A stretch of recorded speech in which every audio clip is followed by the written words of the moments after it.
apalagi di kelas 1, kelas 2 itu yang kurang dia. Tapi kalau di kelas tinggi mungkin anak-anak bisa dia mau, tapi kalau di kelas rendah kurang menyukainya. Sehingga makanan itu kami letakkan di suatu tempat atau plastik sehingga bisa dibawa pulang oleh gurunya, dimanfaatkan untuk ternaknya di rumah. Sebagian besar anak-anak ini kan saya tanya, apa sih menu yang kalian suka dari MBG itu? Termasuk anak saya yang memang juga bersekolah di sini. Mereka akan sangat senang apabila mereka mendapatkan sejenis burger, sejenis mie ya, kentang goreng. Karena apa? Karena mereka sudah terpaparkan bahwa itu memang makanan yang enak. Tetapi untuk di sekolah, janganlah kita mengajarin dia makanan seperti itu. Ini kan proses tempat belajar dan tempat kita mengajarkan juga, dan tempat bahwa ini loh makanan yang harus kamu konsumsi. Jadi jangan menambahkan lagi dengan ultra processed food, karena sebisa mungkin ultra processed food dihindari. Mungkin itu harapan kami dari Dinas Kesehatan untuk memenuhi syarat pendistribusian pangan. Para SPPG langsung seyogianya berproses terus, kira-kira permohonan, kemudian dana yang harus disampaikan untuk memenuhi mendapatkan SLAS ini terus berproses, karena itu menjadi kewajiban untuk keamanan pangan para SPPG.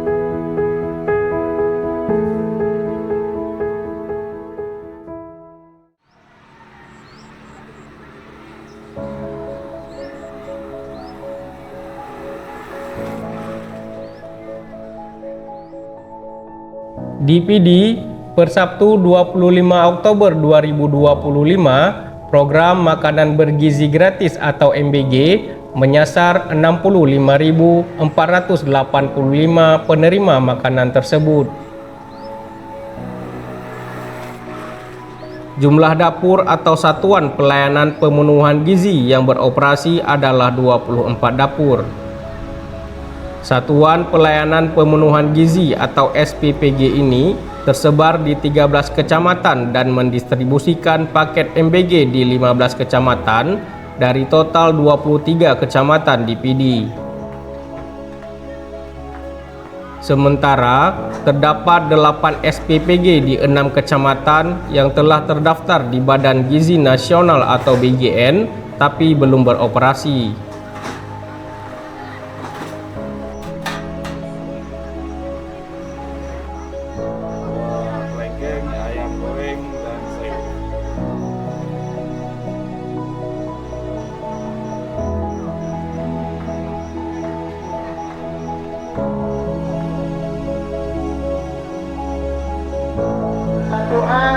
Perwakilan 4 orang silakan datang ke kantor mengambil nasi.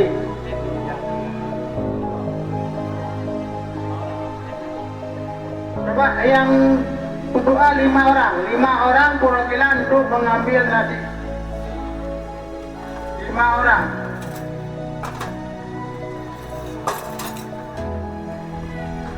Satu B. Satu B 5 orang perwakilan mengambil nasi.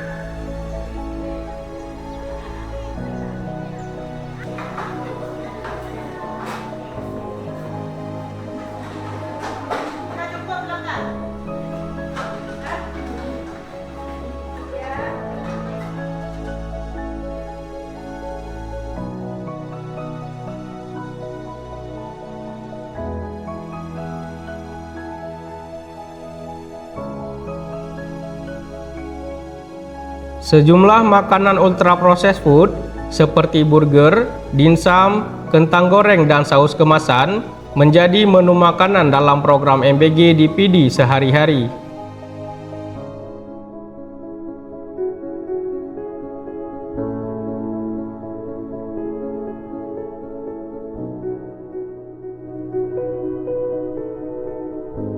Ini adalah suasana TK Negeri Grunggrung Selasa 21 Oktober 2025. Di TK ini terdapat 90 siswa yang mendapatkan MBG.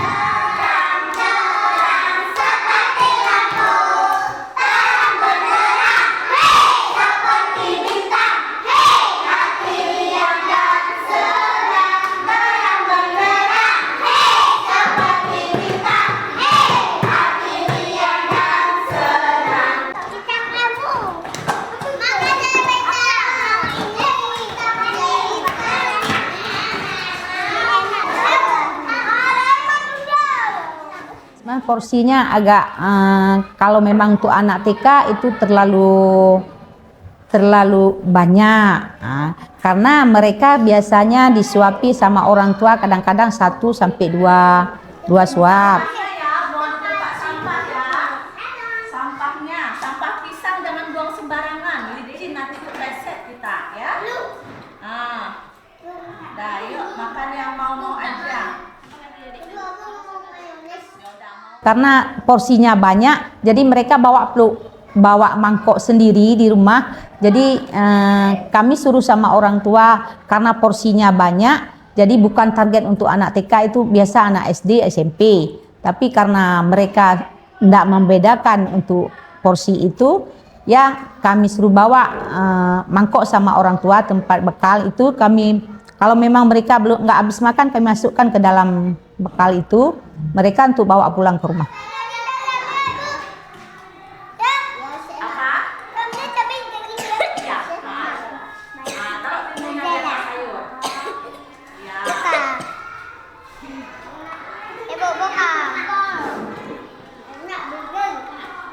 Masukkan dagingnya dulu.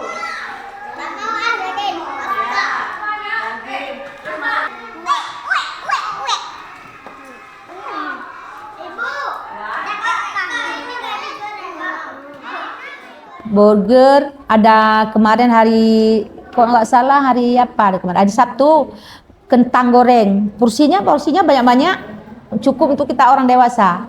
Ada kentang goreng, ada saus, ada buah kelengkeng, ada apalagi tempe, ayam goreng, sering.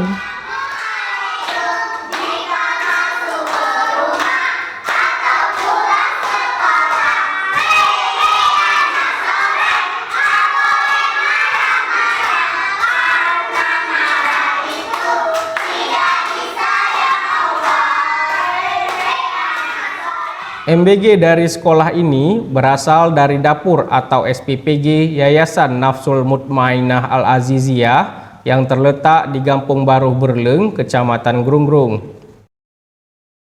SPPG ini beroperasi sejak 15 September 2025. Setiap hari, dapur ini mendistribusikan 2.866 porsi MBG. Dibilang standar, belum standar. Karena mungkin nanti 2026 itu juga ada grade tuh. Seperti misalnya di jurusan. Ada apa namanya? Penilaian. Ada grade G, nah grade A, grade B, grade C.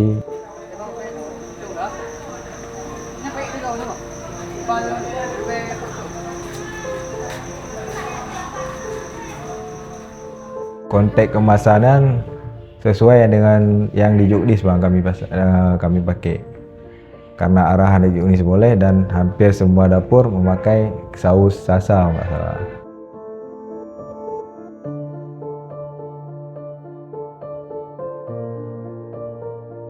Di SD Negeri 1 Lampuh Saka, di Gampung Dayah Bubu, Kecamatan Pekanbaru, program MBG yang berlangsung sejak 20 Februari 2025 hingga sekarang menyasar 321 siswa. Memang kami untuk dari Februari hingga sekarang ini, waktu mula-mula itu kami juga mengalami hambatan karena menunya anak-anak yang ada yang nggak disukai. Jadi seperti sayur hanya kol, apalagi di kelas 1, kelas 2 itu yang kurang dia. Tapi kalau di kelas tinggi mungkin anak-anak bisa dia mau, tapi kalau di kelas rendah kurang menyukainya. Sehingga makanan itu kami letakkan di suatu tempat atau plastik sehingga bisa dibawa pulang oleh gurunya, dimanfaatkan untuk ternaknya di rumah. Di MBG ini porsinya sama, dari kelas 1 sampai kelas 6 sama porsinya, kemudian menunya juga sama. Jadi kalau anak kelas 1 gitu mungkin agak kebanyakan mungkin apa porsinya. Kalau kami lihat kalau nasi itu dia ada yang habis, ada yang enggak. Cuman karena kami lihat sehari-harinya seperti itu, kelas 1 kami suruh bawa tempat nasinya, Kalau enggak habis bisa dibawa pulang. Untuk menu MBG saat ini mungkin udah bervariasi, sebab juga kami menyampaikan dulu keluhan kepada petugas MBG kalau memang anak-anak kurang menyukai menu yang sebelumnya. Jadi kemudian ada pergantian menu. Cuman di sini ada menu, kalau kami lihat misalnya hari Senin ini udah seperti dimsum tadi. Nanti di hari Selasanya biasanya nasi. Kemudian nanti Rabunya ada burger. Kemudian nanti ada kentang goreng lagi. Jadi memang tapi kalau 1 minggu itu nasinya ada 3 kali. Kemudian di hari Sabtu, kalau dulu di Februari itu sampai di bulan September menunya sampai hari Jumat, tapi selama di Oktober ini udah 6 hari MBG-nya. Jadi hari Sabtu itu menu seperti berupa paket, di situ ada susunya. Jadi ada makanan snack, buah, susu, kemudian ada roti. Itu di setiap hari Sabtu.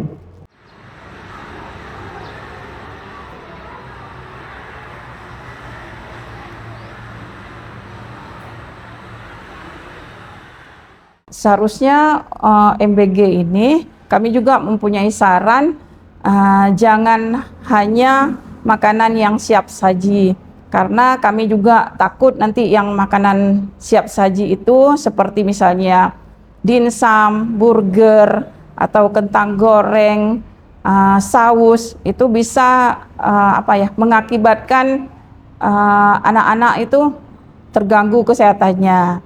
Jadi untuk supaya anak-anak tetap sehat, tapi kita harus ingat juga gizi yang dibutuhkan oleh siswa. Kita bisa menggali makanan-makanan lokal.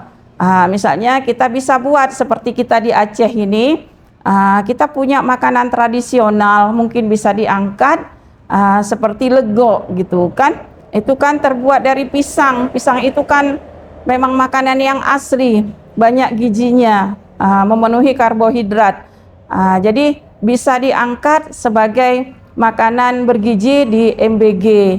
Kemudian masih banyak lagi makanan-makanan lokal kita, seperti ada dari sagu itu, berne itu, kemudian timpan bisa kita distribusikan ke MBG supaya anak-anak tetap sehat, dia semangat untuk belajar, karena itu memang asli dibuat seperti kita dulu, masih kita zamannya sekolah dengan makanan yang serba tradisional, tapi kita bisa belajar dengan semangat. Itu harapan saya. Cobalah galilah makanan yang bergizi, khususnya di Aceh, apalagi di PD ini. Pisang cukup banyak, ubi kayu cukup banyak, buah kupila juga cukup banyak.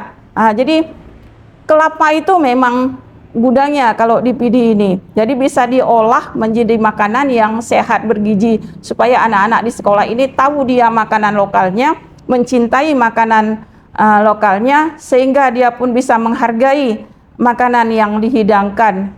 Oh, ini makanan sehat, inilah yang membuat badan saya sehat, ketimbang makanan yang siap saji instan yang banyak mengandung pengawet. Itu harapan kami. Kami ingin anak kami nanti jadi anak yang sehat, dia cerdas, kemudian bisa berprestasi, bisa berkarakter yang bagus, dan menghargai makanan-makanan yang ada di daerahnya sendiri. Nah, itu harapan saya.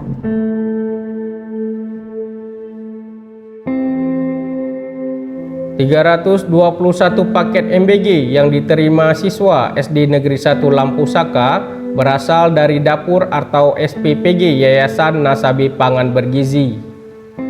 Di PD, dapur yayasan ini beralamat di Gampung Dua Paya, Kecamatan Pekanbaru. Dapur Yayasan Nasabi Pangan Bergizi adalah SPPG pertama yang beroperasi di PD pada 20 Februari 2025 lalu. Dalam program MBG, yayasan ini memiliki 10 dapur di Aceh, yaitu Banda Aceh 2 dapur, PD 1 dapur, Pidi Jaya 1 dapur, Biren 1 dapur, Kota Luk Semawe 1 dapur, Aceh Utara 1 dapur, Bener Meriah 1 dapur, Aceh Tengah 1 dapur, dan Aceh Timur 1 dapur. Untuk proses produksi di dapur itu kita mulai beroperasi mulai dari jam 12 malam ke atas untuk proses pengolahan bahan baku mentah. Setelah diproses, mulai pemrosesan itu dari pukul 5 subuh dan pendistribusian pertama itu dari pukul setengah 8 dan selesainya di pukul 11 siang itu telah terdistribusi ke seluruh penerima manfaat. Di SPPG PD Pekanbaru 2 Paya ini kita memiliki 2 armada untuk pendistribusian paket MBG. Satu armada itu bisa memuat 1000 porsi. Jadi dalam proses pendistribusian itu kita bisa sampai 2 kali bolak-balik. Yang pertama mendistribusikan untuk porsi kecil dulu, itu pendistribusiannya mulai dari pukul setengah 8 sampai dengan pukul setengah 9. Nanti kembali lagi untuk mendistribusikan porsi dewasa, sehingga nanti yang terakhir pendistribusiannya ke Bumil, Busui, dan Balita. Jadi 2 armada itu 2 kali pulang pergi untuk melayani 3.992 porsi. Untuk variasi menu, kita 3 hari nasi dan 2 hari seperti makanan spesial. Misalnya burger atau mie dan segala macam. Dan di hari Sabtu kita produksi bahan kering seperti telur rebus, jagung, ubi, atau roti, susu, dan lain-lain. Beberapa sekolah itu beranggapan bahwa makanan seperti ultra processed food itu tidak sehat. Itu gimana Bu olahan di sini? Misalnya seperti burger, kentang goreng, ultra processed food itu. Beberapa kepala sekolah merekomendasikan agar anak-anak itu tidak diberikan makanan-makanan seperti itu karena bisa berbahaya untuk jangka panjang. Pemilihan burger itu di Insam itu kenapa? Yang pertama, kami memilih barang itu, kami betul-betul mengecek barang terlebih dahulu dari supplier. Itu kami mengambilnya dari betul-betul dari UMKM di sekitar lokal.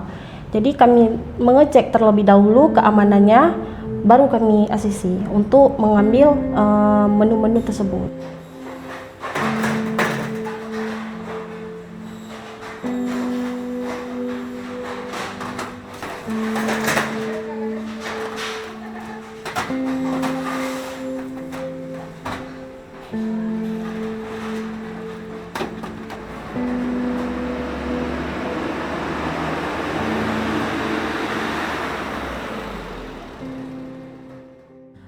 Saya Dr. Ratna Mutia, spesialis gizi klinik.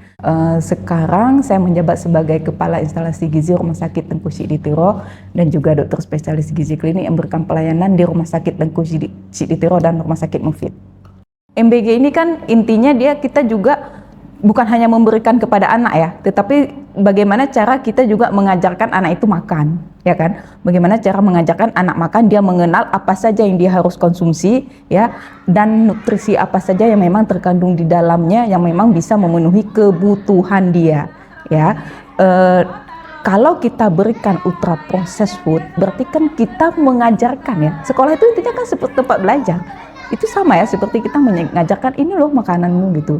Dan yang diajarkan di situ tentunya akan melekat di anak-anak. Oh, menu MBG aja seperti ini loh yang diberikan gitu. Berarti tidak apa-apa kan aku makan seperti ini sehari-hari.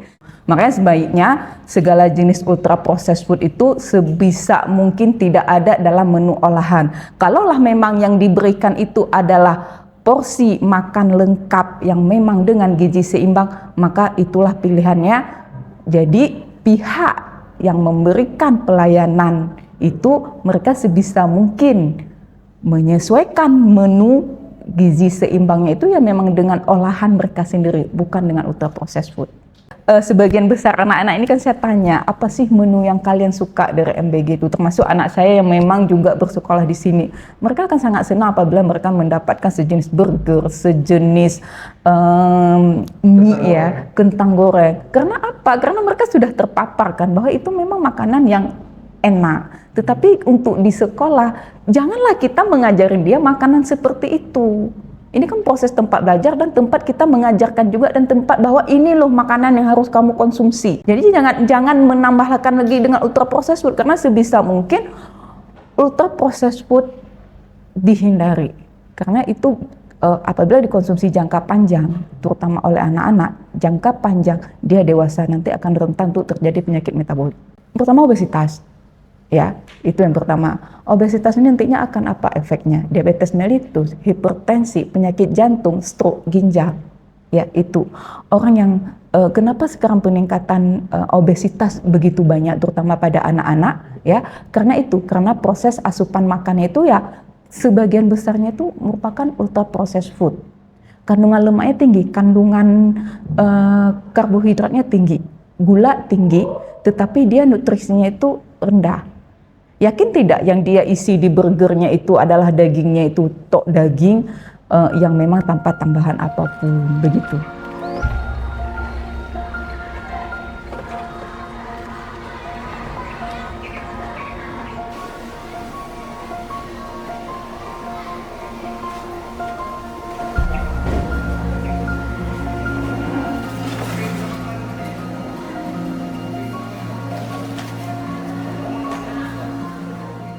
Kementerian Kesehatan itu sudah mengeluarkan buku yang memang ada cantuman angka kecukupan gizi, mulai dari bayi, balita sampai kita lansia, itu sudah diatur semuanya berapa kebutuhannya.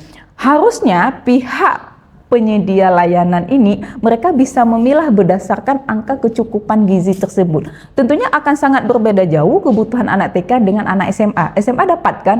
MBG dapat. Nggak akan kenyang nih, apalagi yang laki-lakinya dikasih porsi anak TK. Begitupun dengan anak TK, dia nggak akan sanggup menghabiskan. Ujungnya apa? Sisa mubazir.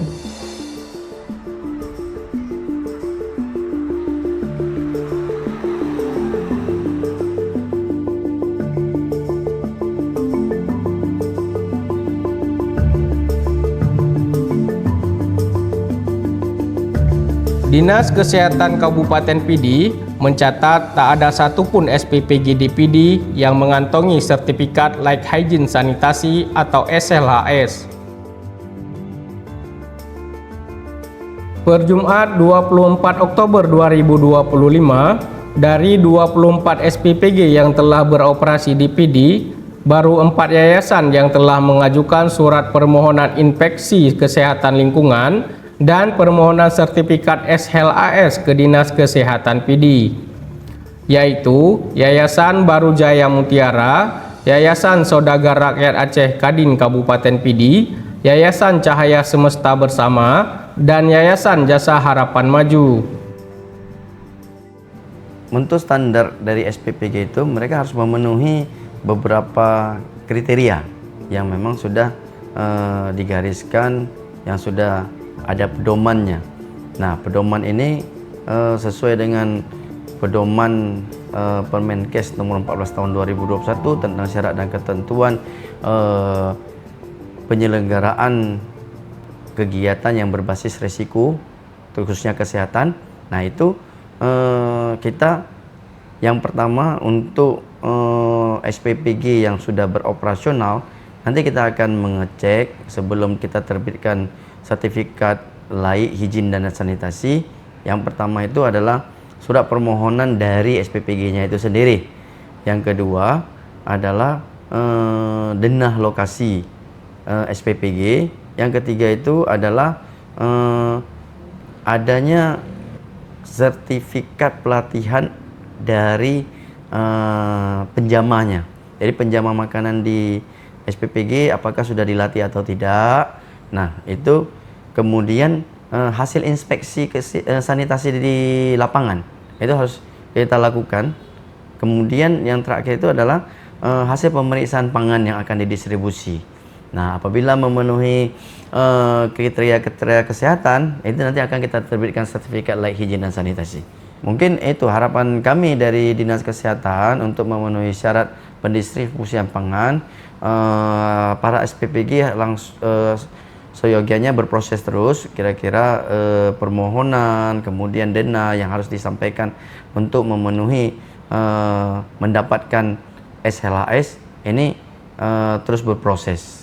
Karena itu menjadi kewajiban untuk keamanan pangan para SPPG.